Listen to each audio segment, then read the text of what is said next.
Hello, my name is Rylan Jensen, and this is my reflection on assessment for ECS 410. Before I get into the real deep stuff, I'm just going to go over kind of what assessment is, like definition of it, how do we know the students understand, know, or are able to do the actual things that we want. So first of all, just a general definition of assessment. Is that it's the process of documenting, usually in like measurable terms, knowledge, skills, attitudes, and beliefs. So if we take that and we put that into educational setting, we're really assessing what the students know, the process of learning, and then what they end up with at the very end. This can be broken down into assessment for learning, assessment as learning, and assessment of learning.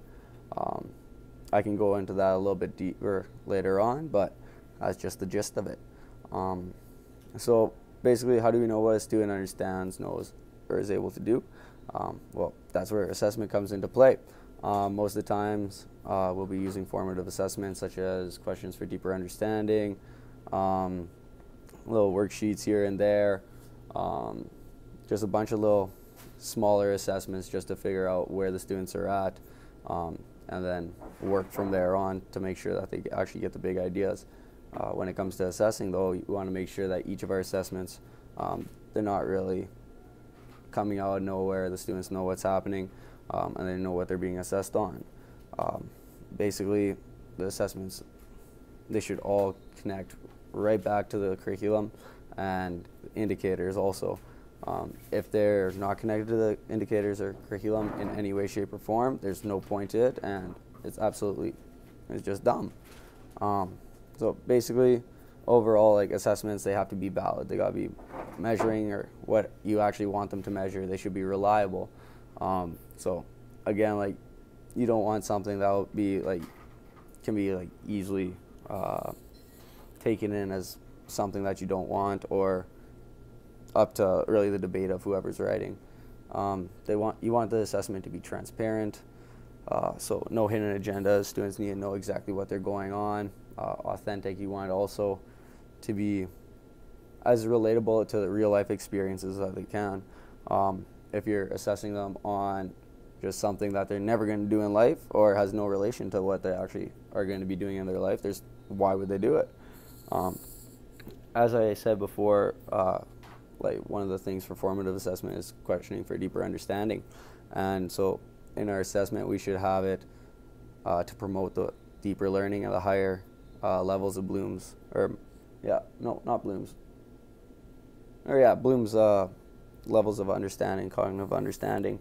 You want to hit the HOTS, the higher tier intellects or higher thinking intellects or whatever, rather than the lower order ones.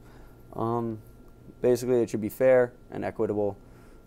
We got to make sure that our students, yes, every student has to show the same thing, but equitability is where our students, like, they might need to show it in a different way. So if I can't write down, or my writing is really terrible, but I'm very capable of orally transmitting the information or my understanding, that's a valid way, as long as still hitting the same criteria as the other tests. Basically, that's a nice little overview of assessment. Personally, my assessment philosophy prior to this class was very based on the end result, focused on like if they made it, if they hit the outcome, if they hit the indicator, if they didn't. And it was didn't really focus on the process of learning or the differentiation of assessment. It was very kind of black and white. And like that really changed over the course of the class. I really kind of changed more to a constructivist kind of view, where you're focused more on the process. So you have your assessment for, and then focus in on that assessment as learning, and then have the of learning assessment at the very end, a nice summative piece. Basically, throughout the course, I just realized also on top of that, the importance of differentiation of assessment. In this course, I've really done well, especially when it came to differentiated assignments like the comic book strip, presenting in front of the class, making a Rick Mercer report. It really let me kind of explain my understanding in a different way rather than writing a paper, which is not my strong suit. And I realized that I want to incorporate that into my assessment philosophy, and that as long as the students are hitting the same criteria, I'll let them kind of change the medium of how they're going to present it so that it fits their strengths. That's basically that's my philosophy in a nutshell. We can get back to that maybe later. But on top of that, I got acknowledge kind of the underlying biases that influences my decisions about assessment and evaluation, and even just society's decisions or their biases. Me personally, I went to Catholic school in elementary school and high school, and it felt really kind of like just by the book. And I didn't realize we didn't have as many English as additional language students. We didn't have so much differentiation or diverse student population, and so everything was one way or the highway. And that's kind of how my assessment philosophy started off. I was, okay, it's either everyone's going to write this test, it's going to be the same, maybe switch the questions up a little bit so nobody can cheat, but it was one way or not. But now, as I've gone through this course, I really understand the importance of allowing students to show their understanding in different ways, especially when it comes as like assessment as and of learning.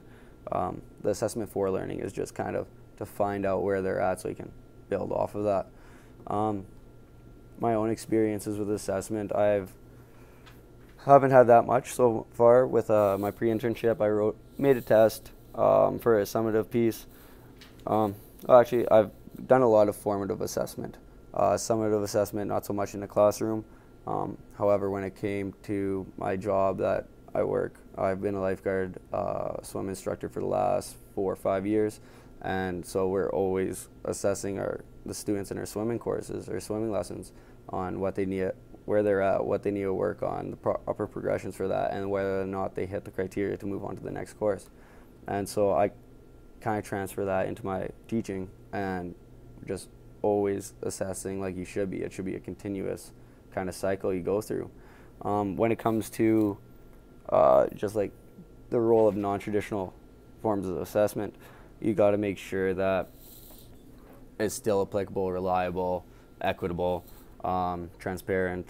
You want all those qualities that you need in a good assessment to be valid or there in the non-traditional. As long as like an assessment can be any type of end product you want, as long as it clearly hits the criteria and the students know what it's supposed to hit. As long as it does that, like, I believe it's perfectly fine. When it comes to formative assessment, there's a couple of things that, like, as it's always continuous and it should lead into a summative assessment at the very end. One thing I've really thought about is self-assessments for students and peer assessments. I really think self and peer assessment should be just a piece of formative assessment for the student to reflect on their learning.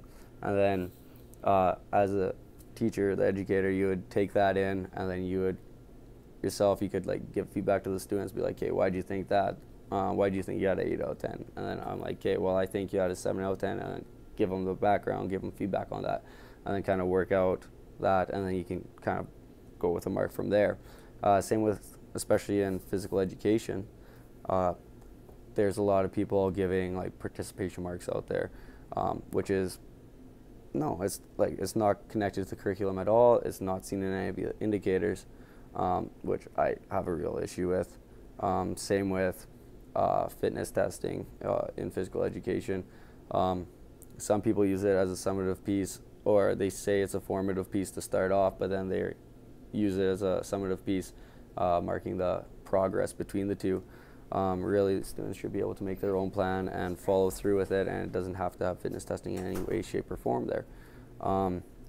Basically, overall, one second.